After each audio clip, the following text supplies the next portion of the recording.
Very good morning to all of you. Very good morning. I hope आप सभी स्वस्थ होंगे। तो सिटीजनशिप एक्ट 1955, नागरिकता अधिनियम 1955, ये संसद ने बनाया। नागरिकता अधिनियम 1955 संसद ने बनाया क्योंकि संसद को अनुच्छेद 11 से ये शक्ति मिल रही है, पार्लियामेंट को आर्टिकल 11 से ये पावर मिल रही है कि parliament can regulate the right of citizenship, यानी पार्लियामेंट नागरिकता के अधिकार को क्या कर सकती है, रेगुलेट कर सकती है। और ये कानून पारित हुआ सिटीजनशिप एक्ट 1955, और यही कानून नागरिकता अधिनियम 1955, और यही लॉ आपके लिए ये बता रहा है कि भाई कितने तरीके से नागरिकता ली जाती है और कितने तरीके से नागरिकता छोड़ी जाती है। ठीक है, यहाँ पर एक बात में आप कंफ्यूज मत होना, मैंने पहले भी आपको क्लियर कर दिया है कि एक बात में आपको कंफ्यूज नहीं होना है कि आज हमारे भारत देश में नागरिकता कैसे ली जाती है, कैसे छोड़ी जाती है, इसको संविधान क्लियर नहीं करता है, कॉन्स्टिट्यूशन इसे नहीं बताता है। 26 जनवरी 1950, 26 जनवरी 1950 को जब संविधान लागू हुआ तो उस समय कौन भारत का नागरिक बन गया, उस समय कौन इंडिया का सिटीजन बन गया, इसको कॉन्स्टिट्यूशन बताता है। आज कैसे सिटीजनशिप ली जाती है, कैसे छोड़ी जाती है, इसको सिटीजनशिप एक्ट बताता है, यानी नागरिकता अधिनियम बताता है कि कैसे नागरिकता ली जाती है, एक्विजिशन कैसे किया जाता है, साथ साथ टर्मिनेशन यानी नागरिकता का अर्जन कैसे किया जाता है, एज वेल एज नागरिकता का त्याग कैसे किया जाता है। ये कौन बता रहा है, ये सिटीजनशिप एक्ट बता रहा है। ठीक है, चलिए तो देखिए हमारे भारत देश में सिटीजनशिप एक्ट के तहत जो नागरिकता एक्वायर की जाती है,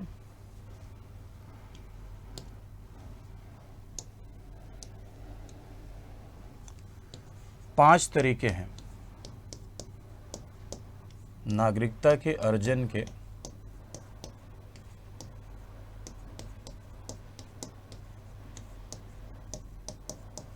पांच तरीके।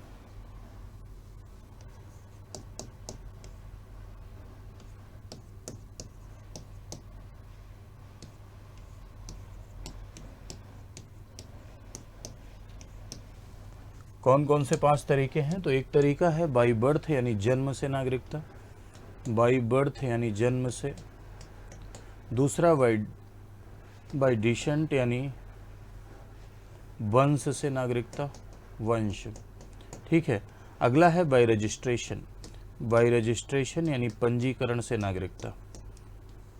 और अगला है बाई नेचुरलाइजेशन, नेचुरलाइजेशन जिसे देसीकरण भी बोलते हैं, देसीकरण बोलते हैं, या प्राकृतिक आधार पर नागरिकता। ठीक है, सबकी अपनी अपनी शर्तें हैं। ठीक है, या तो देसीकरण से नागरिकता, प्राकृतिक आधार पर नागरिकता आधार पर, और last one is incorporation of territory या एक्विजिशन ऑफ लैंड।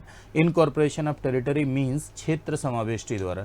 जैसे मान लो किसी एरिया को हम भारत देश में मिला लेते हैं तो जाहिर सी बात है कि वहाँ के जो नागरिक होंगे वो हमारे नागरिक होंगे, क्षेत्र समाविष्टि द्वारा। तो ये पांच तरीके हैं, by birth, by descent, by registration, by naturalisation और बाई इनकॉर्पोरेशन ऑफ टेरिटरी। ये पांच तरीके हैं नागरिकता एक्वायर करने के, यानी नागरिकता अर्जित करने के, ये पांच तरीके हैं। ठीक है, इन पांचों तरीकों में क्या होता है, तो जैसे कोई व्यक्ति भारत देश में पैदा हुआ है तो उसे बाई बर्थ सिटीजनशिप मिलती है।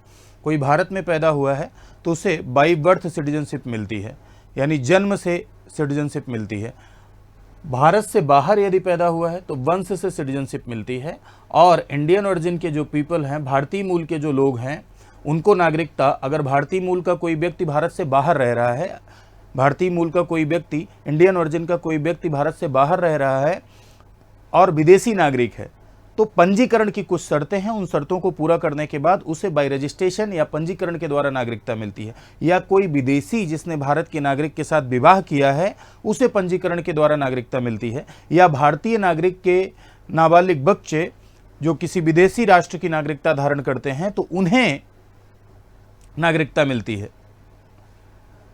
बाई नेचुरलाइजेशन, बाई नेचुरलाइजेशन का जो कॉन्सेप्ट है ये विदेशियों के लिए है कि विदेशियों को नागरिकता देसीकरण से मिलती है या प्राकृतिक आधार पर मिलती है। ठीक है, कुछ शर्तों के फुलफिल करने के बाद। इनकॉर्पोरेशन ऑफ लैंड, अगर कोई भी क्षेत्र भारत देश में शामिल हो जाता है तो क्षेत्र समाविष्टि के द्वारा नागरिकता मिलती है। ठीक है,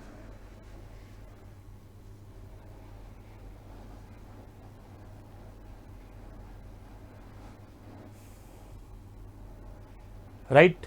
अब देखो एक एक करके हम लोग देखते हैं कि कैसे कैसे नागरिकता एक्वायर होती है, कैसे। सबसे पहले सिटीजनशिप बाय बर्थ, यानी जन्म से नागरिकता। आप लोग बताइए कि आप लोग कैसे भारत के नागरिक हैं, जन्म से या वंश से? जन्म से नागरिक हैं या वंश से? भाई हम लोग तो नागरिक जन्म से ही है ना। वंश से नागरिकता उसे मिलती है जो भारत के बाहर पैदा हुआ हो, उसे। सिटीजनशिप बाय बर्थ यानी जन्म से नागरिकता। सो शुरुआत से लेकर यानी प्रारंभ से लेकर स्टार्टिंग से, प्रारंभ से लेकर जुलाई 1987 तक, ठीक है। प्रारंभ से लेकर जुलाई 1987 तक कॉन्सेप्ट ये था कि यदि बच्चे का जन्म, ठीक है, जन्म यदि कहाँ हुआ हो, जन्म भारत में, ठीक है, भारत में बर्थ हुआ हो यानी जन्म भारत देश में हुआ हो, तो बाई बर्थ कोई व्यक्ति इंडिया का सिटीजन होगा, ठीक है। जन्म कहाँ हुआ होना चाहिए, जन्म भारत में हुआ होना चाहिए, ठीक है। 1987 तक ये था कि सिर्फ जन्म अगर हो जाए तो उसे भारत की नागरिकता मिल जाती थी, ठीक है। पैदा हो जाने से मात्र भारत की नागरिकता मिल जाती थी 1987 तक, ठीक है। अब वैसे ही पॉपुलेशन इतना ज़्यादा बढ़ रही है, जनसंख्या विस्फोट है, तो मात्र पैदा होने से नागरिकता अगर देंगे तो बहुत सारे कंट्रीज़ के लोग यहाँ पर आते हैं, एज अ टूरिस्ट आते हैं, वर्क वीज़ा पर आते हैं, ठीक है। तो ऐसे में जनसंख्या बढ़ेगी और बहुत सारे लोग यहाँ आएंगे। अगर बच्चा पैदा हुआ, यहाँ की नागरिकता उसे मिलेगी, तो इन फ्यूचर क्या होगा, वो यहीं बसने का भी प्लान कर सकता है। हालांकि हमारी कोई मंशा गलत नहीं है, लेकिन एक तरीके से देखा जाए तो जनसंख्या नियंत्रण के लिए भी और सिक्योरिटी इश्यूज से भी, सुरक्षा के दृष्टिकोण से भी इसमें अमेंडमेंट किया गया, इसमें संशोधन किया गया। और 1 जुलाई 1987 से लेकर 2 दिसंबर 2004, अब देखो 1 जुलाई के बाद क्या कह दिया गया कि जन्म भारत देश में, नागरिकता की जो शर्तें यहाँ पर निर्धारित की गई उसमें ये कहा गया कि जन्म कहाँ हुआ है भाई, बर्थ भारत में, ठीक है, जन्म भारत में, बर्थ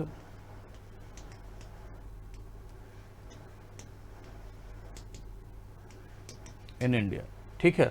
और पेरेंट्स में यानी माता पिता में से कोई एक इंडियन, ठीक है, माता पिता, पेरेंट्स में माता पिता में से कोई एक, क्या, कोई एक भारतीय होना चाहिए। माता पिता में से कोई एक भारतीय होना चाहिए। बच्चे का जन्म भारत में हुआ हो और माता पिता में से कोई एक क्या हो, भारतीय हो, तो ऐसा बच्चा भारत का नागरिक माना जाएगा बाई बर्थ, यानी जन्म से वो भारत का नागरिक होगा, ठीक है। आफ्टर 2004, 2003 में अमेंडमेंट हुआ, 2003 में सिटीजनशिप एक्ट में अमेंडमेंट हुआ, यानी नागरिकता अधिनियम में संशोधन किया गया। और नागरिकता अधिनियम में संशोधन किया गया और संशोधन के बाद यहाँ पर एक पॉइंट ऐड कर दिया गया कि बर्थ इंडिया में, जैसे वही सेम पॉइंट, बस इसमें एक पॉइंट है, बर्थ कहाँ, इंडिया में, यानी जन्म भारत देश में हुआ हो। और पेरेंट्स में कोई एक इंडियन होने चाहिए, यानी माता पिता में से कोई एक इंडियन, ठीक है, माता पिता में से कोई एक, माता पिता में से कोई एक इंडियन, ठीक है। और माता पिता में से कोई एक इंडियन हो या दोनों इंडियन हो तब भी चलेगा, ठीक है। यदि माता पिता दोनों इंडियन हैं या माता पिता में से कोई एक इंडियन होना चाहिए और दूसरा इलीगल माइग्रेंट नहीं होना चाहिए, यानी दूसरा अवैध प्रवासी नहीं होना चाहिए। इसका मतलब समझ रहे हैं, जैसे माता इंडियन हो तो पिता इलीगल माइग्रेंट नहीं होना चाहिए, ठीक है। माता अगर इंडियन है तो पिता इलीगल माइग्रेंट नहीं होना चाहिए, पिता अगर इंडियन है तो माता इलीगल माइग्रेंट नहीं होनी चाहिए। लीगल माइग्रेंट का मतलब होता है अवैध प्रवासी। अवैध प्रवासी मीन्स कि कोई ऐसा व्यक्ति जो भारत देश में बिना परमिट के प्रवास कर रहा है, बिना अनुमति के भारत देश में आया है, या चोरी से आया है ना, चुट्टई से आया है, चुट्टे मतलब चोरी से आया है, तो उसे हम अवैध प्रवासी कहते हैं। बहुत सारे लोग होते हैं जिनको बड़ा प्रेम हो जाता है, और प्रेम हो जाता है, पता चला फेसबुक और इंस्टाग्राम पे, हाँ बॉर्डर पार किसी से प्रेम हो गया। अब बॉर्डर पार किसी से प्रेम हो गया, किसी महिला को या पुरुष को प्रेम हो गया और उससे नहीं रहा गया, उसने सुरंग बना के भारत में प्रवेश किया, तार काट के भारत में प्रवेश किया, चुपके से किसी अन्य देश के रास्ते भारत देश में प्रवेश किया, है ना, चकमा दे के हमारी सिक्योरिटी को, हमारी एक्सटर्नल सिक्योरिटी, इंटरनल सिक्योरिटी को चकमा देते हुए आप भारत देश में प्रवेश कर गए, इतना प्यार आपका परवान चढ़ गया, हम तुम्हारे हैं सनम, ठीक है। ऐसी स्थिति में अगर मान लीजिए कि आपने किसी इलीगल माइग्रेंट से शादी की तो आपका जो बच्चा होगा वो बाई बर्थ इंडियन सिटीजन नहीं माना जाएगा, क्योंकि आप तो इंडियन हैं लेकिन आपका जो हमसफ़र है वो बजरंगी है। बजरंगी भाईजान कैसे गए थे? इलीगल तरीके से पाकिस्तान गए थे ना बजरंगी भाईजान मूवी में। तो पहला वाला भारतीय और दूसरा वाला अवैध प्रवासी नहीं होना चाहिए। तो ये जो डेट्स आपके सामने लिखी हुई हैं, ये सारी डेट्स रटने की आवश्यकता नहीं है, खासकर आपके यहाँ आरओ के लिए डेट्स रटने की बहुत आवश्यकता नहीं है। एक लास्ट कंक्लूजन यहाँ पर समझ लीजिएगा। लास्ट कंक्लूजन यहाँ बस इतना समझिएगा, जो मैं अब बोल रहा हूँ इस बात को समझिएगा। जन्म से कोई व्यक्ति भारत का नागरिक होगा यदि बच्चे का जन्म भारत देश में हुआ हो, माता पिता में से कोई एक इंडियन हो या दोनों इंडियन हो, और अगर माता पिता में से कोई एक इंडियन है तो दूसरा इलीगल माइग्रेंट नहीं होना चाहिए, यानी दूसरा अवैध प्रवासी नहीं होना चाहिए। बताओ इतना क्लियर है? बोलिए। बाई बर्थ का जो कंक्लूजन स्टेटमेंट है ये क्लियर है? माता पिता में से कोई एक इंडियन, बच्चे का जन्म भारत में, और दूसरा माता पिता में से कोई एक अगर इंडियन है पेरेंट्स में तो दूसरा अवैध प्रवासी नहीं होना चाहिए। अवैध प्रवासी नहीं होना चाहिए यानी इलीगल माइग्रेंट नहीं होना चाहिए। क्लियर बात? ठीक है। तो ये है आपका बाई बर्थ सिटीजनशिप यानी जन्म से भारत की नागरिकता। अब हम लोग आ जाते हैं सिटीजनशिप बाय डिसेंट यानी वंश से नागरिकता। वंश से नागरिकता। अब जन्म से नागरिकता और वंश से नागरिकता में जो डिफरेंस है, डिफरेंस इतना है कि जन्म से नागरिकता हम लोग देख रहे थे तो वहां पर हमने देखा कि बच्चे का जन्म कहाँ हुआ है?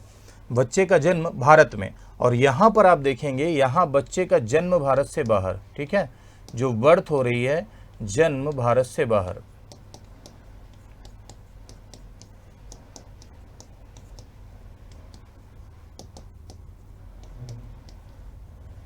Outside of India.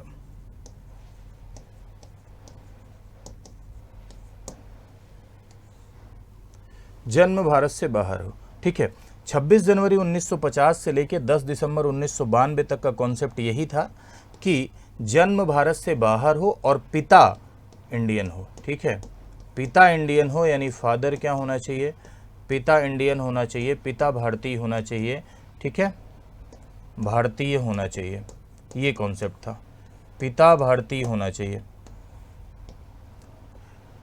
अब तक ये सिनेरियो नहीं था कि बहुत सारी महिलाएं विदेशों में नौकरी करने के लिए जाती थीं या विदेशों में रहती थीं, लेकिन 1990 के दशक आते आते हमारे भारत देश में महिलाओं की स्थिति, महिला सशक्तिकरण हुआ, महिलाओं की स्थिति सुधरी, महिलाएं भी बाहर विदेशों में नौकरी करने के लिए या अन्य उद्देश्यों से गईं। ऐसे में ये महसूस किया गया कि सिर्फ फादर ही क्यों, एक तरीके से मेल डोमिनेशन को दिखाता है। इसमें इस पॉइंट को ऐड किया जाना चाहिए कि माता पिता में से कोई एक। तो 10 दिसंबर 1992 से लेके अब तक, ठीक है, अब 10 दिसंबर जैसे यहाँ पर आपने क्या देखा था, यहाँ आपने देखा था कि 2004 से लेके अब तक का जो सिनेरियो है, 2004 से लेके अब तक का सिनेरियो क्या है कि बच्चे का जन्म भारत देश में हुआ हो, माता पिता में से कोई एक क्या हो, इंडियन हो, और दूसरा अवैध प्रवासी न हो। ठीक है, दूसरा अवैध प्रवासी न हो। ऐसा नहीं है कि लिख लेना अवैध प्रवासी हो, पता चला सारा पढ़ाया व्यर्थ हो गया। ठीक है, वैसे ही यहाँ 10 दिसंबर 1992 से लेके अब तक, ठीक है, 10 दिसंबर 1992 से लेके अब तक, ठीक, माता पिता में से कोई एक इंडियन हो, ठीक है, माता पिता में से कोई एक इंडियन सिटीजन हो और बच्चे का जन्म भारत से बाहर हुआ हो तो वह बाई डिसेंट नागरिक होगा, यानी वंश से भारत का नागरिक होगा। ठीक है, जन्म भारत से बाहर, जन्म भारत से बाहर यानी बर्थ हुई है क्या outside of India, outside of India, और पेरेंट्स में कोई एक, माता पिता में से कोई एक इंडियन, माता पिता में से कोई एक क्या, माता पिता में से कोई एक क्या होना चाहिए, इंडियन सिटीजन होना चाहिए at the time of his birth. ठीक है, at the time of his birth यानी जन्म के समय कोई एक क्या होना चाहिए, इंडियन होना चाहिए, और दूसरा वाला इलीगल माइग्रेंट नहीं होना चाहिए। ये बात इसमें भी ऐड है। ठीक है, तो ये है वंश से नागरिकता। कंक्लूजन क्या है बाई डिसेंट का कंक्लूजन क्या है? बाई डिसेंट का कंक्लूजन ये है कि बच्चे का जन्म भारत से बाहर हुआ हो और माता पिता में से कोई एक सिटीजन है या दोनों सिटीजन है। ठीक है, दोनों सिटीजन है तब तो बहुत अच्छी बात है, और माता पिता में से कोई एक भी सिटीजन है तब भी बच्चा भारत का नागरिक होगा। तो ये है आपका क्या? By descent citizenship. ठीक है, ये दोनों आई होप आप समझ गए होंगे। आगे आते हैं हम लोग citizenship by registration. Citizenship by registration यानी पंजीकरण से नागरिकता।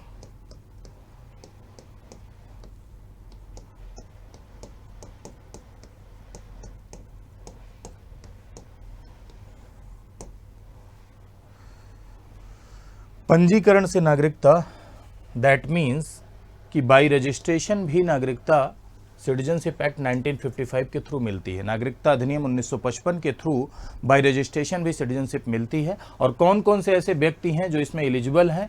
तो ये कुछ इंपॉर्टेंट टर्मिनोलॉजीज हैं, इंपॉर्टेंट पॉइंट्स हैं जो आपके लिए जरूरी हैं। सिटीजनशिप बाय रजिस्ट्रेशन में जो सबसे महत्वपूर्ण बिंदु हैं वहाँ यहाँ पर मैंने मेंशन किया है आपके लिए, जो सबसे इंपॉर्टेंट पॉइंट्स हैं। ठीक, तो सबसे इंपॉर्टेंट पॉइंट में सबसे पहला पॉइंट आपके लिए है कि person of Indian version residing India for 7 years, यानी भारतीय मूल का व्यक्ति। भारतीय मूल का व्यक्ति मतलब आप समझ रहे हैं ना, जिसके पूर्वज कभी न कभी भारतीय रहे हो या स्वयं वह कभी भारतीय रहा हो लेकिन इस समय वह भारत का नागरिक न हो, किसी अन्य देश का नागरिक हो, तो वो भारतीय मूल का व्यक्ति कहलाता है, यानी पर्सन ऑफ इंडियन ओरिजिन कहलाता है। भारतीय मूल के व्यक्ति को 7 साल रहकर, 7 ईयर रहकर, ठीक है, 7 ईयर रहकर नागरिकता मिलती है। ठीक है, यही सवाल आपके यहाँ सबसे ज़्यादा पूछा जाता है, जो सबसे ज़्यादा पूछा जाने वाला सवाल है आपके यहाँ एग्जाम में बाई रजिस्ट्रेशन से। तो बाई रजिस्ट्रेशन कितने साल रहकर नागरिकता मिलती है? तो बाई रजिस्ट्रेशन 7 ईयर रहकर नागरिकता मिलती है। अब यहाँ 7 ईयर में जो अंतिम वाला वर्ष होता है, जब आप अप्लाई करते हैं तो अप्लाई करने से पहले वाला जो ईयर होता है लगातार 1 साल रहना है। अप्लाई करने से पहले वाला वर्ष लगातार 1 साल रहना है, लेकिन इसमें भी 2014 में 1 महीने की छूट मिली कि 1 महीने आप जा सकते हैं, कोई दिक्कत नहीं है। ठीक है, तो भारतीय मूल के व्यक्ति को 7 ईयर रह के नागरिकता। अगर आप भारतीय नागरिक से, ये तो हो गया इंडियन ओरिजिन पीपल के लिए, कोई व्यक्ति यदि भारतीय नागरिक से विवाह करता है, जैसे सोनिया गांधी को नागरिकता इसी के थ्रू मिली थी, सोनिया गांधी ने राजीव गांधी से विवाह किया था तो 7 ईयर रहने के बाद उनको नागरिकता मिली थी। तो भारतीय नागरिक से विवाह करने पर नागरिकता 7 साल रहकर, भारतीय नागरिक से, ठीक है, 7 ईयर रहकर भारतीय नागरिक से विवाह करने पर नागरिकता। और भारतीय नागरिक से यदि आप विवाह करते हैं तो भारतीय नागरिक से विवाह करने के बाद भी 7 ईयर रहकर आपको नागरिकता मिलेगी, यानी 7 साल रहकर ही नागरिकता मिलेगी। As well as minor children of the Indian citizen, भारतीय नागरिकों के माइनर बच्चे, भारतीय नागरिकों के अल्पवयस्क, ऐसे बच्चे जो वयस्क नहीं हैं, ठीक है, अल्पवयस्क बच्चों को भी बाय रजिस्ट्रेशन नागरिकता मिलती है। और एक पॉइंट यहाँ पर लिखा हुआ है ओसीआई।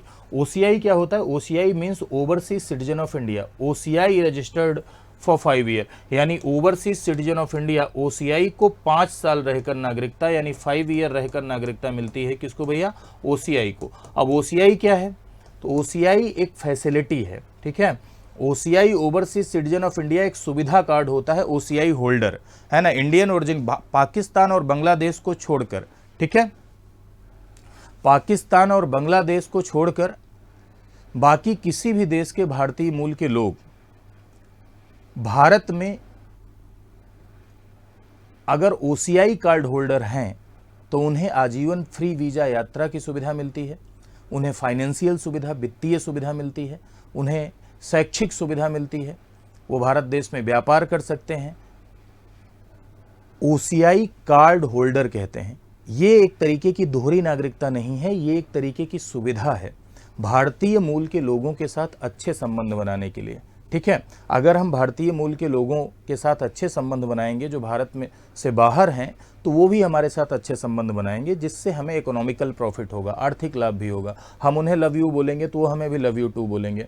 इंडियन ओरिजिन पीपल के साथ रचनात्मक संबंध बनाने के लिए, गुड रिलेशन बनाने के लिए हमने एक सुविधा, फैसिलिटी लॉन्च की है जिसे ओसीआई कार्ड होल्डर कहते हैं। और ओसीआई कार्ड होल्डर के तहत कुछ सुविधाएं मिलती हैं। सुविधाओं में जैसे आजीवन फ्री वीजा यात्रा, शैक्षिक सुविधा, वित्तीय सुविधा। हालांकि ओसीआई लोगों को वोट देने का अधिकार नहीं है, ये कृषि संपत्ति, एग्रीकल्चरल लैंड, बागान संपत्ति, प्लांटेशन लैंड नहीं खरीद सकते हैं, लेकिन ये एक तरीके की सुविधा है। क्या है? एक तरीके की सुविधा है। तो जिनके पास ओसीआई कार्ड है, ठीक है, ऐसे लोग जिनके पास ओसीआई कार्ड है या ओसीआई कार्ड होल्डर हैं, ओवरसीज सिटीजन ऑफ इंडिया, समुद्र पारीय नागरिक की श्रेणी में आते हैं, तो उन्हें 5 ईयर रहकर नागरिकता मिलेगी। तो यहाँ पर 3 पॉइंट आप समझिएगा, बहुत अच्छे से समझिएगा। मैंने आपसे कहा कि person of Indian origin residing India for 7 year, यानी 7 ईयर रहकर नागरिकता मिल रही है भारतीय मूल के आदमी को।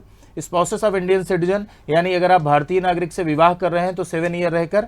भारतीय नागरिक के नाबालिग बच्चे, ठीक है, इनको नागरिकता मिलेगी बाय रजिस्ट्रेशन, कोई दिक्कत नहीं है। ओसीआई को 5 साल रहकर नागरिकता मिल रही है। लेकिन एक पॉइंट है यहाँ पर कि भाई देखो, ये भले ही ये सारे के सारे पॉइंट्स यहाँ पर दिए गए हैं कि 7 साल रह के, 8 साल रह के नागरिकता।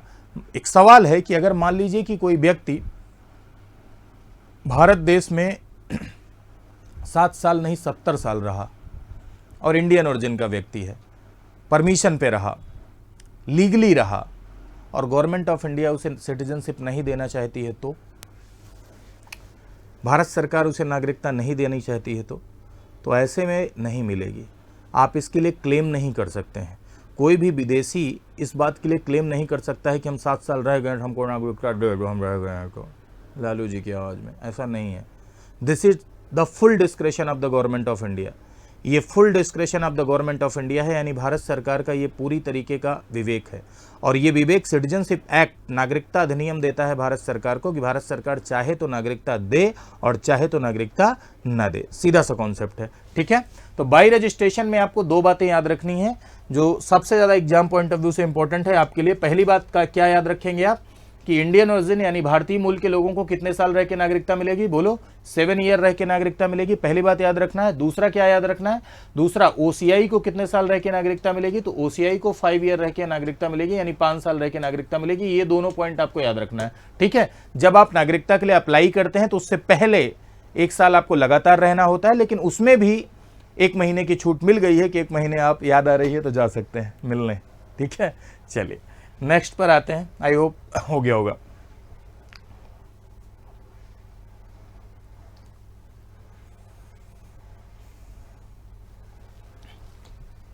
अगला है आपका citizenship by naturalisation. Citizenship by naturalisation that means कि देशीकरण से नागरिकता, ठीक है। देशीकरण से नागरिकता, जनरली देशीकरण से नागरिकता का ये जो प्रोविजन है ये विदेशियों को नागरिकता देने के लिए बनाया गया है, ठीक है। देशीकरण से नागरिकता, ठीक है। देशीकरण से नागरिकता यानी by naturalisation, citizenship by naturalisation, देशीकरण से नागरिकता, ठीक है। यदि कोई व्यक्ति अवैध प्रवासी नहीं है या certificate of the naturalisation can be granted to a person who is not an illegal migrant.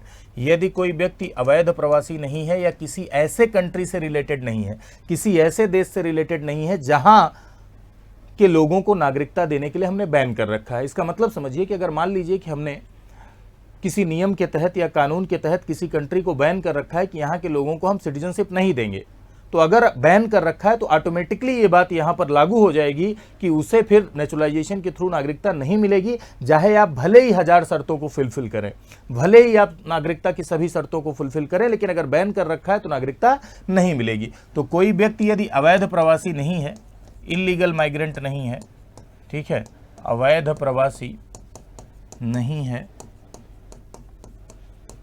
तो उसे देशीकरण के आधार पर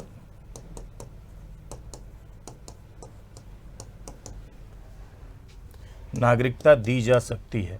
देशीकरण के आधार पर नागरिकता दी जा सकती है। ये भी यहाँ पर फुल डिस्क्रेशन होता है गवर्नमेंट ऑफ इंडिया का। ये भी भारत सरकार का पूर्णतः विवेक होता है कि अगर भारत सरकार चाहे तो नागरिकता दे और चाहे तो नागरिकता न दे। जनरली मेरे भाइयों, ये नागरिकता विदेशियों के लिए ये कॉन्सेप्ट बनाया गया है कि किसी भी विदेशी के लिए, ठीक है, यानी किसी भी विदेशी को यदि नागरिकता देनी है तो हम नागरिकता कैसे देंगे? तो विदेशी को ही यानी फॉरेनर को ही नागरिकता देने के लिए ये कॉन्सेप्ट बनाया गया है, सिटीजनशिप बाय नेचुरलाइजेशन का कॉन्सेप्ट, ठीक है। अब इसमें है क्या कि सिटीजनशिप एक्ट में लिखा हुआ है कि इसमें देखो अलग अलग किताबों में अलग अलग चीज़ें लिखी रहती हैं, तो बड़ा इसमें कन्फ्यूजन होता है ना।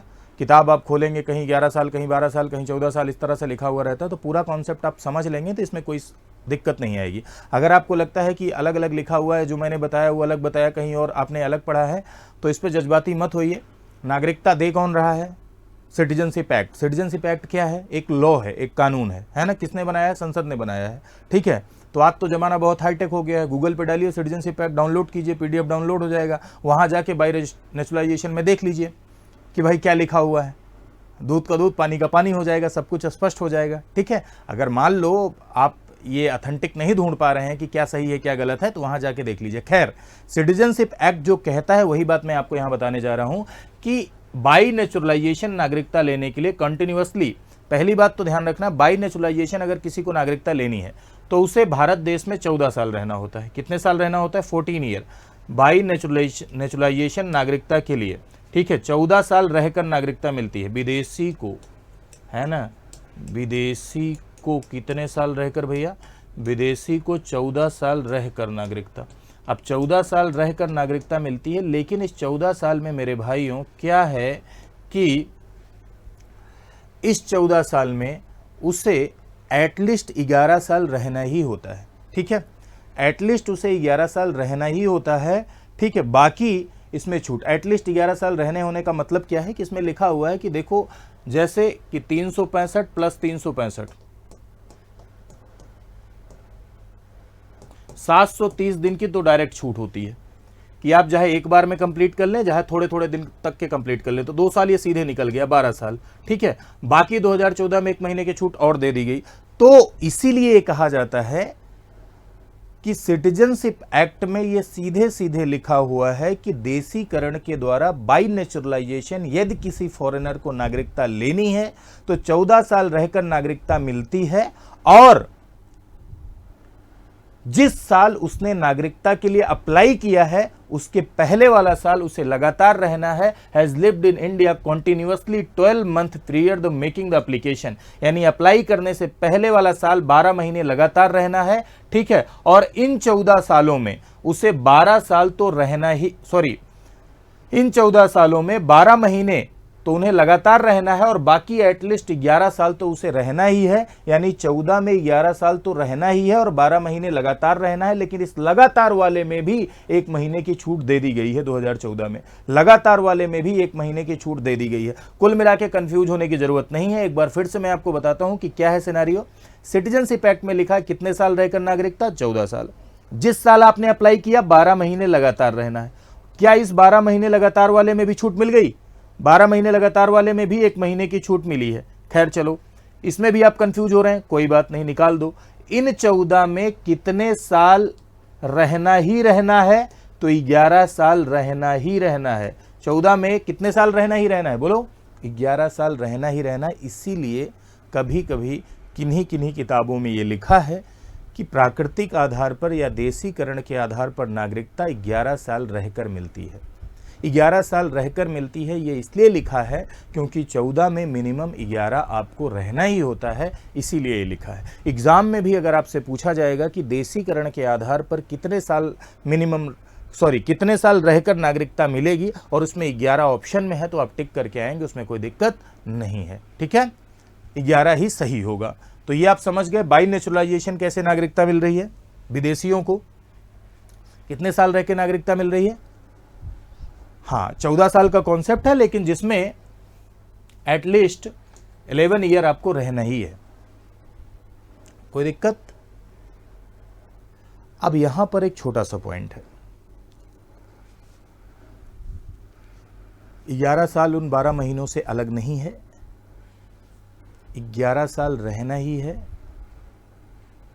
12 महीने का जो कॉन्सेप्ट मैं बोल रहा हूं, 12 महीने का अर्थ है कि जिस साल आपने अप्लाई किया है बाबू, उसके पहले वाला साल लगातार रहना है, ठीक है। उसके पहले वाला साल लगातार रहना, और उसमें भी 1 महीने की छूट मिली है। कुल 14 सालों में आपको 11 साल एटलीस्ट रहना है, और लास्ट वाला जो साल है वो लगातार है, लेकिन उसमें भी 1 महीने की छूट है, ठीक है। चलिए, अब यहां पर एक बात और समझे। एक पॉइंट इसमें एक स्पेशल जोड़ा गया, और इस बात को बहुत ध्यान से सुनिएगा। अगर यादों में है तो यादों से निकलिएगा, और यादों से निकल के इस बात को सुनिएगा। यदि कोई व्यक्ति साहित्य, लिटरेचर, साइंस, विज्ञान, वर्ल्ड पीस, विश्व शांति, ह्यूमन डेवलपमेंट, मानव उन्नति आदि से जुड़ा हुआ है, तो ऐसे व्यक्तियों को बिना किसी शर्त के, ऐसे व्यक्तियों को बिना किसी शर्त के, या जितनी शर्तें हैं सारी की सारी शर्तों को हटाकर नागरिकता दी जा सकती है, नेचुरलाइजेशन वाली। ऐसा इसलिए किया गया क्योंकि भारत सरकार अपने पास एक डिस्क्रेशनरी पावर रखना चाहती थी कि मान लीजिए कि कभी किसी व्यक्ति को तुरंत सिटीजनशिप देनी हो, कभी किसी व्यक्ति को तुरंत नागरिकता देनी हो, तो उसे हम नागरिकता कैसे देंगे। इस वजह से उन्होंने किया कि नेचुरलाइजेशन की जो शर्तें हैं, ये नेचुरलाइजेशन की सारी शर्तें हटाकर नागरिकता दी जा सकती है। कब दी जा सकती है? कि यदि कोई व्यक्ति कला, विज्ञान, साहित्य, दर्शन, मानव उन्नति या विश्व शांति से संबंधित है। कला, विज्ञान, साहित्य, दर्शन, मानव उन्नति, विश्व शांति। क्या कहा मैंने? कला, विज्ञान, साहित्य, दर्शन, कला, विज्ञान,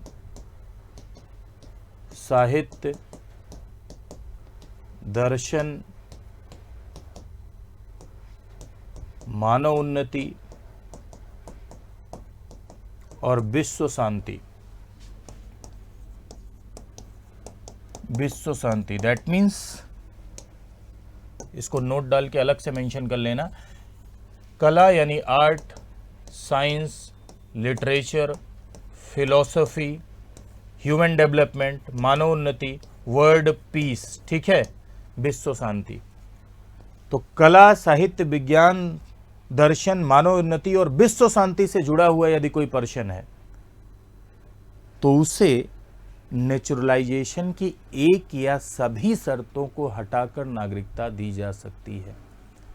अगर इन क्षेत्रों से जुड़ा हुआ कोई व्यक्ति है तो उसे नेचुरलाइजेशन की एक या सभी शर्तों को हटाकर सिटीजनशिप दी जा सकती है, यानी नागरिकता दी जा सकती है। आई होप समझ गए होंगे, राइट। चलिए, तो ये था नेचुरलाइजेशन। तो नेचुरलाइजेशन में आपको तीन बातें याद रखनी है। कंक्लूजन, नेचुरलाइजेशन का कंक्लूजन में सबसे पहली बात ये याद रखिए कि विदेशियों को नागरिकता किसके थ्रू मिल रही है?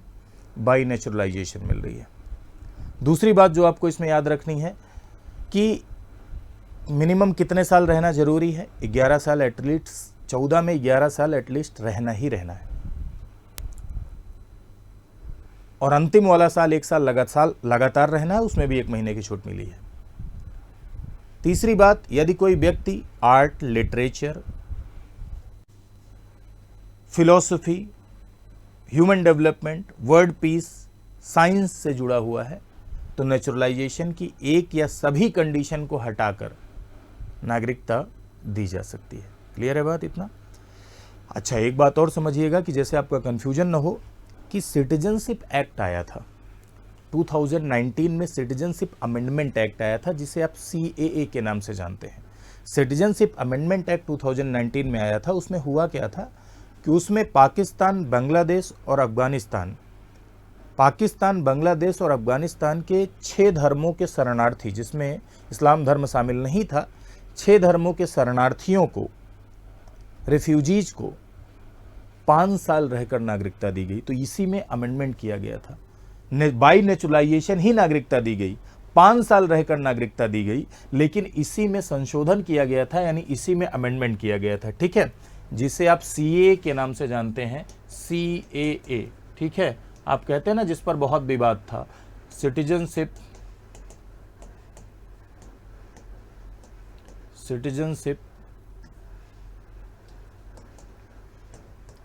अमेंडमेंट 2019 में क्या, इसमें संशोधन एक्ट, ठीक है।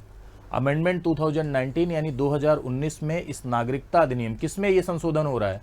सिटीजनशिप एक्ट 1955 में, ठीक है। सिटीजनशिप एक्ट 1955 में 1955 में नागरिकता अधिनियम 1955 में अमेंड किया गया और इसीलिए उसे किस नाम से आप जानते हैं, सीए के नाम से जानते हैं। ये संशोधन तो 2019 में इनिशिएट हुआ था, लेकिन इसका एग्जीक्यूशन कब हुआ, ये अभी लागू हुआ है कुछ दिन पहले, ठीक है, 2024 में एग्जीक्यूट हुआ। कब, 2024 में लागू हुआ। और 2024 में लागू हुआ, इसमें किया क्या गया था, तो इसमें ऐसे लोग जो रिलीजियस एक्सप्लॉयटेशन की वजह से, धार्मिक प्रताड़ना की वजह से, कहाँ से, पाकिस्तान, बांग्लादेश और अफगानिस्तान, ठीक है, ये 3 देश थे ना, पाकिस्तान, बांग्लादेश और अफगानिस्तान के 6 धर्मों के लोगों को नागरिकता दी गई थी। अब पाकिस्तान, बांग्लादेश और अफगानिस्तान के 6 धर्मों के लोगों को नागरिकता दी गई थी। वो 6 धर्म कौन से, हिंदू को नागरिकता दी गई थी, ठीक है, बौद्ध को नागरिकता दी गई थी, जैन को नागरिकता दी गई थी, पारसी को नागरिकता दी गई थी,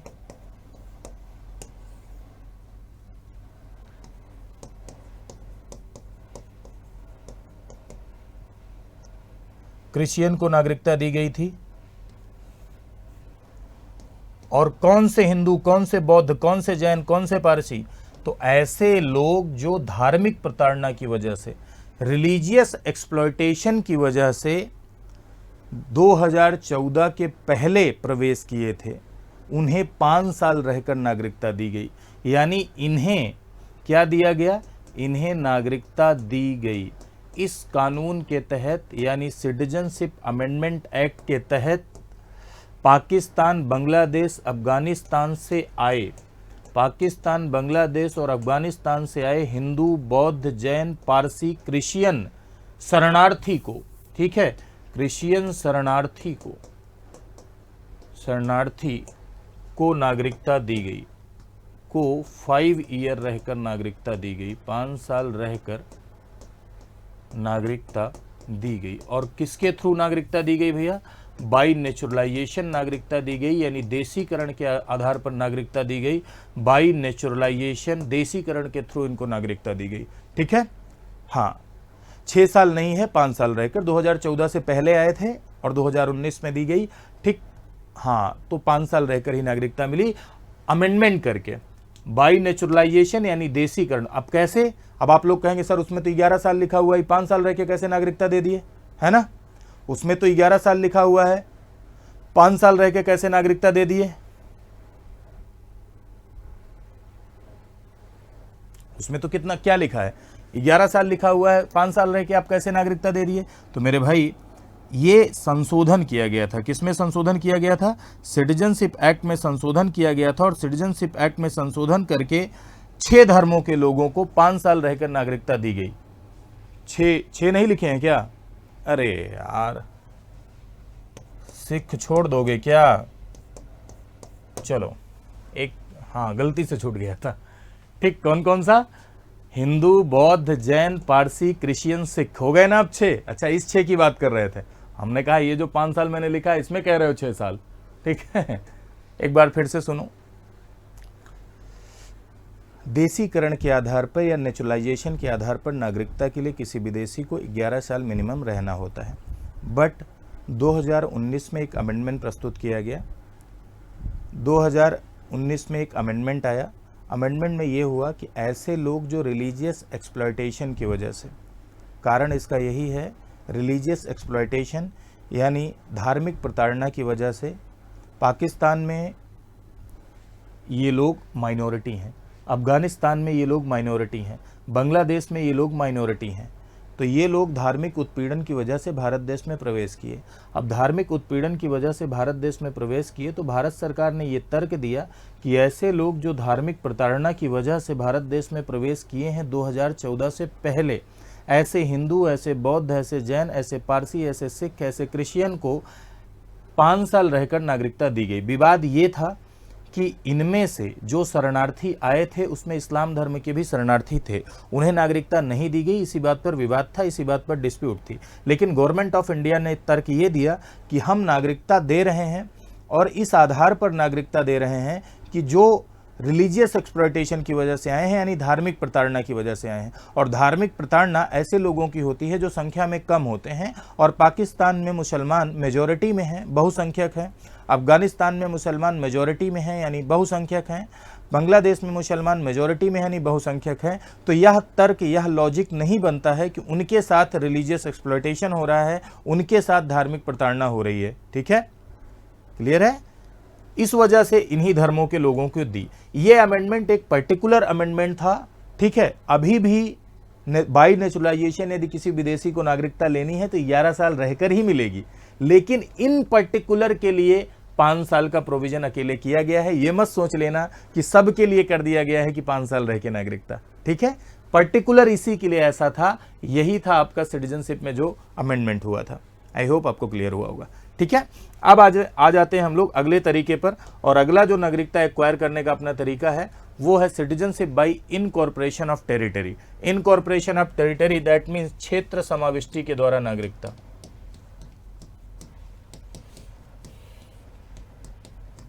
क्षेत्र समाविष्टि द्वारा नागरिकता, क्षेत्र समाविष्टि द्वारा नागरिकता यानी दैट मीन्स कि citizenship by incorporation of territory.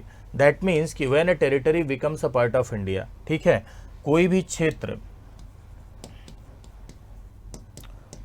क्षेत्र यदि भारत का भाग बनता है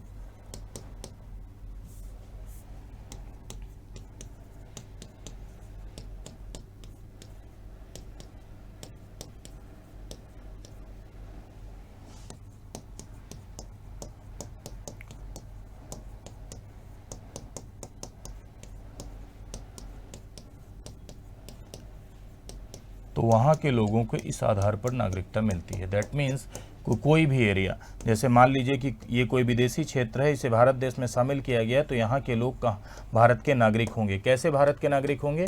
बाई इनकॉर्पोरेशन ऑफ लैंड या बाई इनकॉर्पोरेशन ऑफ टेरिटरी वो भारत के नागरिक होंगे।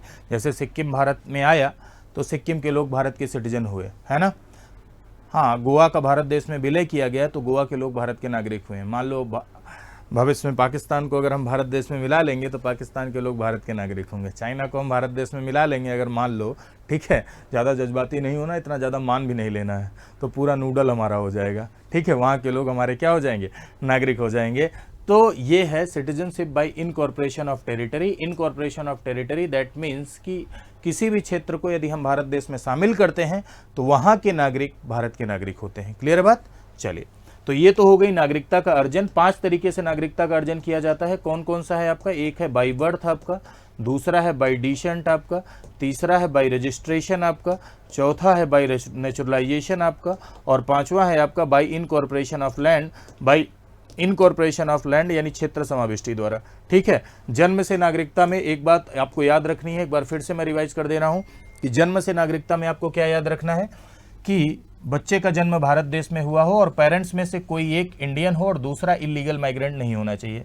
बाई डिसेंट यानी वंश से नागरिकता में आपको याद रखना है कि बच्चे का जन्म भारत से बाहर हुआ हो, माता पिता में से कोई एक इंडियन होना चाहिए। ठीक है, बाई रजिस्ट्रेशन में अगर कोई इंडियन ओरिजिन पीपल है, भारतीय मूल का व्यक्ति है, तो उसे 7 साल रहकर नागरिकता मिल रही है। अगर कोई ओसीआई है तो ओसीआई को 5 साल रहकर नागरिकता मिल रही है। बाई नेचुरलाइजेशन की यदि आप बात करें तो बाई नेचुरलाइजेशन में 11 साल रहकर नागरिकता विदेशी को मिल रही है। ठीक है, लेकिन अगर कोई व्यक्ति कला, साहित्य, विज्ञान, मानव उन्नति और विश्व शांति से संबंधित है तो किसी भी शर्त को हटाकर भी नागरिकता दी जा सकती है। और अभी संशोधन के द्वारा 5 साल रहकर ही नागरिकता मिली थी। ठीक है, बाई इनकॉर्पोरेशन ऑफ लैंड में आप लोगों ने देखा कि बाई इनकॉर्पोरेशन ऑफ लैंड के थ्रू अगर कोई भी क्षेत्र भारत देश में मिलाया जाता है तो क्षेत्र समाविष्टि के द्वारा यानी बाई इनकॉर्पोरेशन ऑफ लैंड उसे नागरिकता मिलती है। क्लियर है बात? समझ गए? चलिए, बहुत अच्छा।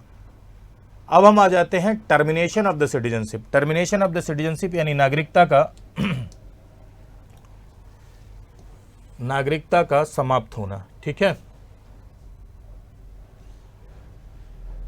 नागरिकता का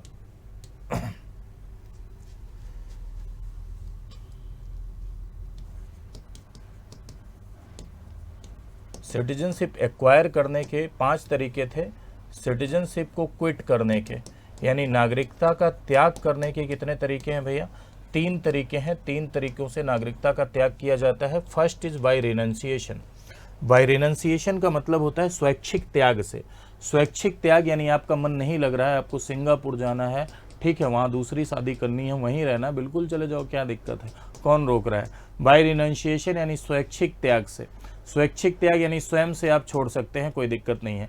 लेकिन अगर आप खुद से भारत की नागरिकता छोड़ते हैं तो अगर आपका कोई माइनर चिल्ड्रन है, अगर आपका कोई अल्पवयस्क बच्चा है तो उसकी भी नागरिकता जाएगी। बाद में ही भले वो भारत की नागरिकता ले ले, लेकिन अगर कोई व्यक्ति भारत की नागरिकता का त्याग करता है और उसका बच्चा कोई ऐसा है जो माइनर है, ठीक है, तो उसकी भी नागरिकता जाएगी, क्योंकि जाहिर सी बात है कि गार्जियन का ये कर्तव्य होता है, ड्यूटी होती है कि अल्पवयस्क बच्चे का वो ध्यान रखें। अगर वो चले जाएंगे तो उनका ध्यान कौन रखेगा, ठीक है। स्वैच्छिक त्याग के द्वारा नागरिकता। और दूसरा है बाई टर्मिनेशन। बाई टर्मिनेशन का मतलब होता है कि नागरिकता से बर्खास्तगी, बर्खास्तगी के द्वारा नागरिकता। आप जानते हैं कि भारत देश में सिंगल सिटीजनशिप है, ठीक है। अब सिंगल सिटीजनशिप है, ऐसी स्थिति में भारत के अलावा यदि आप किसी दूसरे देश की नागरिकता ग्रहण करते हैं, यदि आप स्वेच्छा से किसी दूसरे देश की नागरिकता लेते हैं, तो यहाँ की नागरिकता आपकी क्या हो जाएगी, टर्मिनेट हो जाएगी। यहाँ की नागरिकता आपकी टर्मिनेट हो जाएगी, दैट मीन्स कि यहाँ की नागरिकता से आपको बर्खास्त कर दिया जाएगा। तीसरा है आपका बाय डिप्रीवेशन। डिप्रीवेशन का मतलब होता है वंचित करने पर। क्या मतलब होता है डिप्रीवेशन का भैया, डिप्रीवेशन का मतलब होता है वंचित करने पर, बाय डिप्रीवेशन सिटीजनशिप यानी वंचित करने पर, ठीक है, नागरिकता से वंचित कर दिया जाए। अब नागरिकता से वंचित करने की कुछ शर्तें होती हैं, जिनको अभी थोड़ी देर में बताएंगे कि कुछ शर्तों के आधार पर नागरिकता से वंचित किया जा सकता है। जैसे आपने गलत डॉक्यूमेंट पेश करके नागरिकता ली है, भारतीय संविधान के प्रति अनिष्ठा दिखाई है, शत्रु के साथ संबंध स्थापित किया है, ऐसे में। लेकिन एक बात समझना, हमें वंचित नहीं किया जा सकता, ये बड़ा इंपॉर्टेंट कॉन्सेप्ट है। मैं बाई बर्थ इंडिया का सिटीजन हूँ, हमको वंचित कर दोगे तो हम कहाँ जाएंगे। अगर हम कुछ गलत कर रहे हैं तो हमको यहीं टांग दो, यहीं लटका दो फांसी। हमको अगर नागरिकता से वंचित कर दोगे तो हम जाएंगे कहाँ।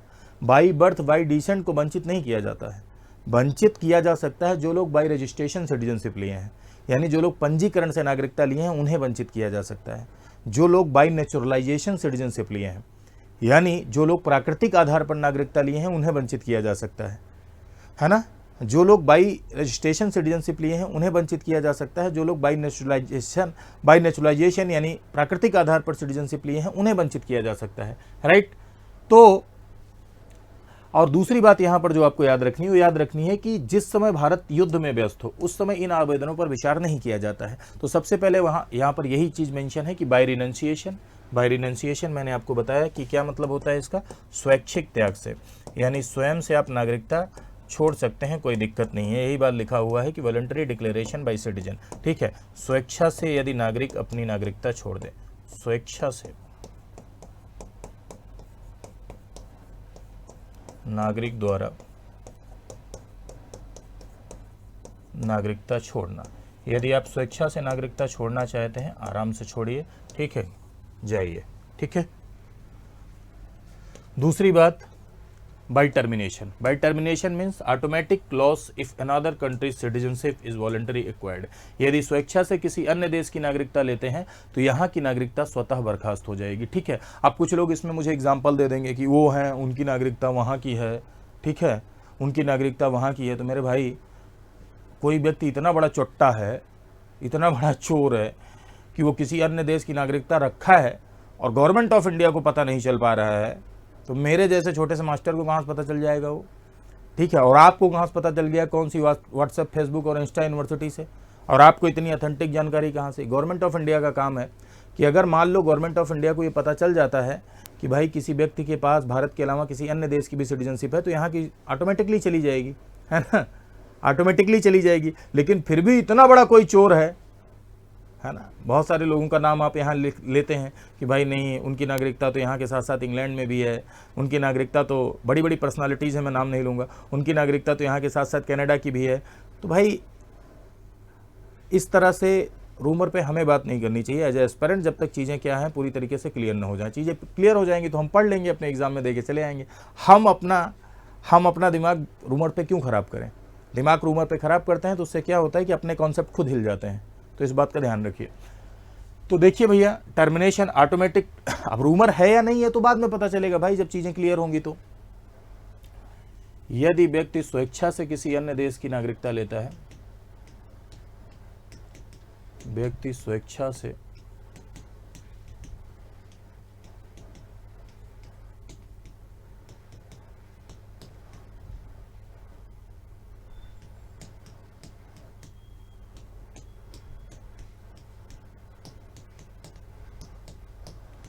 स्वेच्छा से अन्य देश की नागरिकता ग्रहण कर लिया है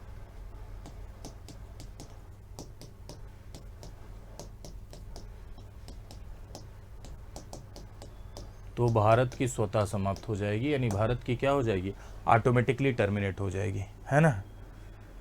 कह रहे हैं आप तो आदि मानव हैं, आपको कहीं नहीं मालूम है, आपकी उम्र तो 4004 साल है, 4004वां चल रहा है, तो 4003 तो पहले गुजर चुके हैं, तो आपको पता होना चाहिए किसकी नागरिकता कहाँ की है, और किसी ने चोरी भी रखा है तो आपको जाके बताना चाहिए ना, हमें तो जाके गवर्नमेंट ऑफ इंडिया को सूचित करना चाहिए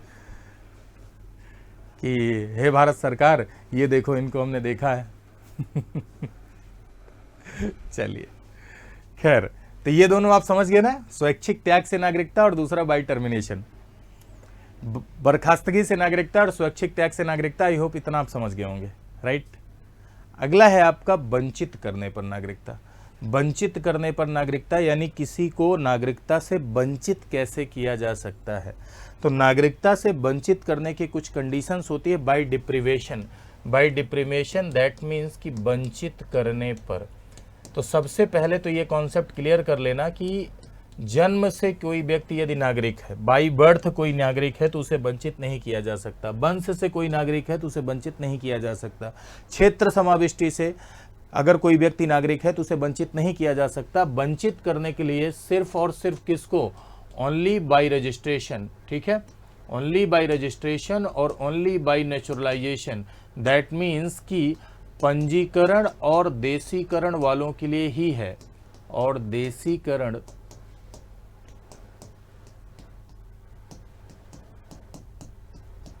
पंजीकरण और देशीकरण से नागरिकता प्राप्त लोगों के लिए, ठीक है, लोगों के लिए। ऐसे लोग जो पंजीकरण से नागरिकता प्राप्त किए हैं और ऐसे लोग जो देशीकरण से नागरिकता प्राप्त किए हैं, उन्हीं के लिए ये है भैया कि उन्हें ही वंचित किया जा सकता है, बाकी सबको वंचित नहीं किया जा सकता है। क्लियर है बात। तो यहाँ पर वंचित करने की कुछ शर्तें दी गई हैं। कौन कौन सी शर्तें ऐसी हैं जिन शर्तों के आधार पर वंचित किया जा सकता है। Government can cancel the citizenship, है ना, कैंसिल द सिटीजनशिप यानी वंचित कर सकती है। फ्रॉड इन एक्विजिशन, ठीक है, यानी नागरिकता अर्जित करने में आपने फ्रॉड किया है। दैट मीन्स कि गलत दस्तावेज प्रस्तुत करके आपने नागरिकता हासिल की है, ठीक है, गलत दस्तावेज प्रस्तुत करके नागरिकता हासिल की है। दस्तावेज प्रस्तुत करके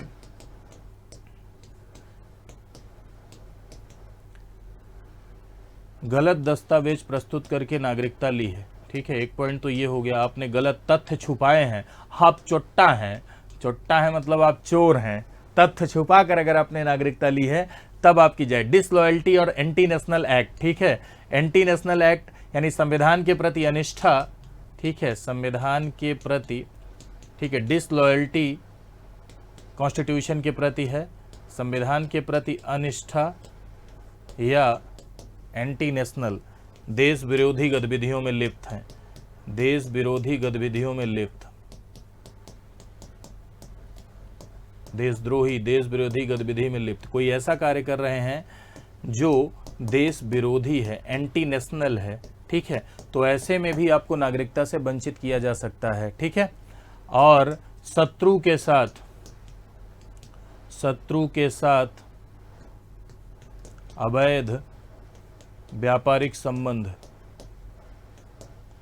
शत्रु के साथ अवैध ट्रेड कर रहे हैं, अनलॉफुल ट्रेडिंग विद एनिमी, ठीक है, शत्रु के साथ आपने अवैध संबंध स्थापित किए हैं या आपने कोई गोपनीय जानकारी साझा की है, ठीक है, गोपनीय जानकारी साझा की है, जानकारी साझा की है, तो ऐसे में भी शत्रु के साथ आप किसी भी प्रकार की सीक्रेट दस्तावेज लीक कर रहे हैं, गोपनीय जानकारी साझा कर रहे हैं, किसी भी प्रकार की अनलॉफुल ट्रेडिंग कर रहे हैं, अवैध व्यापार कर रहे हैं, तो ऐसे में आपको वंचित किया जा सकता है। और यहाँ पर सबसे बढ़िया ये है, इसको देखकर तो हंसी आती है कि जेल हुई है, नागरिकता, भारत का नागरिक बनने के 5 साल के भीतर आप किसी अपराध के लिए 2 साल या अधिक के लिए पनिश कर दिए गए, यानी आते ही कांड कर दिए। आए थे यहाँ इतने अच्छे मन से कि भारत में रहेंगे, भारत कल्चरल कंट्री है, ठीक है, और आते ही यहाँ कांड कर दिए। तो नागरिकता लेने के 5 साल के भीतर यदि किसी व्यक्ति का क्राइम प्रूव हुआ हो और 2 साल या 2 साल से अधिक की सजा हुई हो, तो उसे भी वंचित किया जा सकता है। ठीक है, नागरिकता लेने के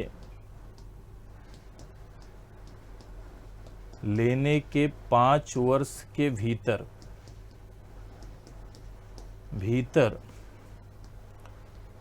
2 ईयर या अधिक की सजा, यानी आते ही तुमने कुछ न कुछ यहाँ शुरू कर दिया तो ऐसे में तुमको भगाया जा सकता है, जाओ निकलो यार, जहाँ क्यों वहीं करो। ठीक है, और भारत से बाहर बिना सूचना के, अगर आप पढ़ने के लिए गए हैं, MBBS की डिग्री लेने के लिए आप रूस गए हैं तो कोई दिक्कत नहीं है। ठीक है, लेकिन 7 साल भारत से बाहर रह रहे हैं, यानी भारत की आपने नागरिकता ले रखी है और 7 साल से आप भारत से बाहर रह रहे हैं, ठीक है, बिना सूचना के, ठीक है, बिना परमिशन, बिना सूचना के तो ऐसी स्थिति में आपको नागरिकता से वंचित किया जा सकता है। अगर आप किसी एकेडमिक पर्पस से रह रहे हैं, पढ़ाई के पर्पस से रह रहे हैं, शैक्षिक पर्पस से रह रहे हैं तो कोई दिक्कत नहीं है, लेकिन इन इंटेंशनों के साथ अगर नहीं रह रहे हैं तो 7 साल अगर आप बाहर रह रहे हैं तो ऐसे में आपको नागरिकता से वंचित किया जा सकता है, मैं बोल रहा हूँ, ये गवर्नमेंट ऑफ इंडिया का डिस्क्रेशन होता है, ये भारत सरकार का विवेक होता है। मैंने आपसे कहा कि नागरिकता क्विट करने के 3 तरीके होते हैं। पहला तरीका ये होता है कि आप स्वेच्छा से नागरिकता छोड़ दें। दूसरा तरीका ये होता है कि किसी अन्य देश की नागरिकता यदि आप ले लेते हैं, यानी किसी दूसरे देश की नागरिकता यदि आप ले लेते हैं तो यहाँ की नागरिकता चली जाएगी। तीसरा ये है कि नागरिकता से वंचित कर दिया जाए। नागरिकता से वंचित सबको नहीं किया जा सकता है। किसे किया जा सकता है? बाय रजिस्ट्रेशन और बाय नेचुरलाइजेशन वालों को किया जाता है। बाय रजिस्ट्रेशन और बाय नेचुरलाइजेशन वालों में किसे किया जा सकता है? यदि कोई गलत दस्तावेज प्रस्तुत करके आया है, गलत डॉक्यूमेंट देके उसे शत्रु के साथ गोपनीय जानकारी साझा करने वाले या शत्रु के साथ कोई इलीगल ट्रेड आप कर रहे हैं, उसे वंचित किया जा सकता है। किसी ने अगर एंटी नेशनल एक्ट किया है, देश विरोधी गतिविधियों में अगर कोई लिप्त है, संविधान के प्रति अनिष्ठा है उसकी, तो उसे वंचित किया जा सकता है। 7 साल बिना बताए भारत से बाहर रह रहा है तो उसे वंचित किया जा सकता है। नागरिकता लेने के 5 साल के अंदर यदि 2 साल या अधिक की सजा हुई है तो उसे भी सिटीजनशिप से वंचित किया जा सकता है, यानी उसे भी नागरिकता से वंचित किया जा सकता है। तो ये थे 3 तरीके आपके नागरिकता त्याग के। आई होप आप समझ गए होंगे। बताइए, इसमें कोई दिक्कत?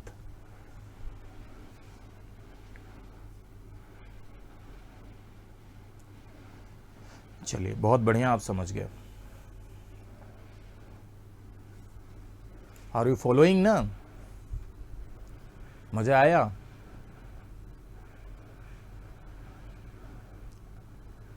चलिए, आई होप आपने ये 5 और ये 3 एंजॉय किया होगा। ठीक है, यहीं से सबसे ज़्यादा सवाल आते हैं। ठीक है, कैसे नागरिकता एक्वायर की जाती है और कैसे नागरिकता क्विट की जाती है। राइट, बहुत बढ़िया समझ गए। अरे यार, बहुत धन्यवाद। चलिए।